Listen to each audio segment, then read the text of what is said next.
7p minus 2q তার উপর square equal 7p কে আমরা যদি a মনে করি আর 2q কে যদি b মনে করি তাহলে a minus b all square. আমরা জানি 2 নম্বর সূত্র a minus b all square equal a square minus 2ab plus b square. তাহলে a স্কয়ার বলতে 7p তার উপর স্কয়ার মাইনাস সূত্র 2 a বলতে ওই 7p আর b বলতে 2q প্লাস b স্কয়ার বলতে 2q স্কয়ার।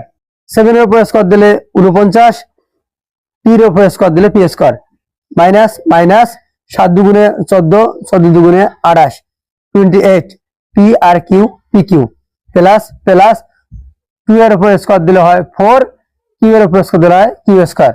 তাহলে এই হলো অ্যানসার। ডিয়ার স্টুডেন্ট, আসসালামু আলাইকুম ওয়া রাহমাতুল্লাহ। এখন আমরা অষ্টম শ্রেণীর 4.1 এর সূত্রের সাহায্যে বর্গ নির্ণয় করো গ নম্বর অঙ্কের সমাধান করব ইনশাআল্লাহ। এখানে 7p মাইনাস 2q তার উপর সূত্রের সাহায্যে বর্গ নির্ণয় করব, মানে তার উপর স্কয়ার। তাহলে এটা দেখতে 7p কে যদি আমরা a মনে করি মাইনাস আর 2q কে যদি b মনে করি তাহলে a মাইনাস b এর মতো দেখাচ্ছে। তো এর উপর স্কয়ার মানে a minus b all square equal কি আসবে, এটা যা আসবে সূত্রে তা বসে দিলে ইনশাআল্লাহ অঙ্কের সমাধান হয়ে যাবে। তখন আমরা শুরু করছি।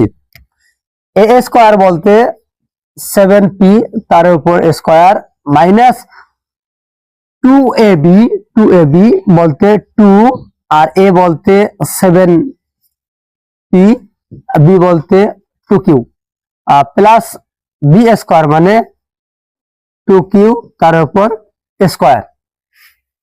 তাহলে a minus b all square equal a square minus 2ab plus b square.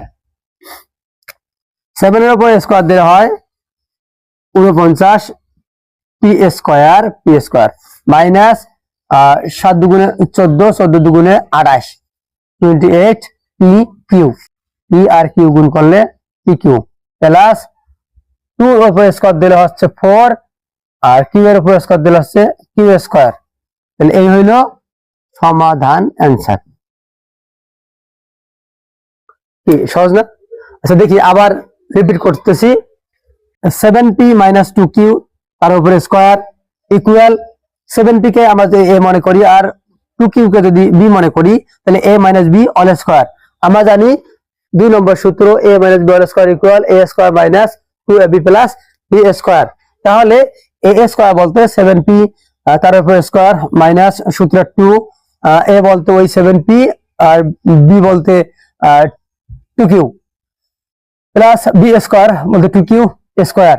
7 এর উপর স্কয়ার দিলে 49, p এর উপর স্কয়ার দিলে p স্কয়ার মাইনাস মাইনাস 7 দুগুণে 14, 14 দুগুণে 28 28 p আর q pq প্লাস প্লাস 2 এর উপর স্কয়ার দিলে হয় 4, q এর উপর স্কয়ার দিলে হয় q স্কয়ার। তাহলে এই হলো অ্যানসার।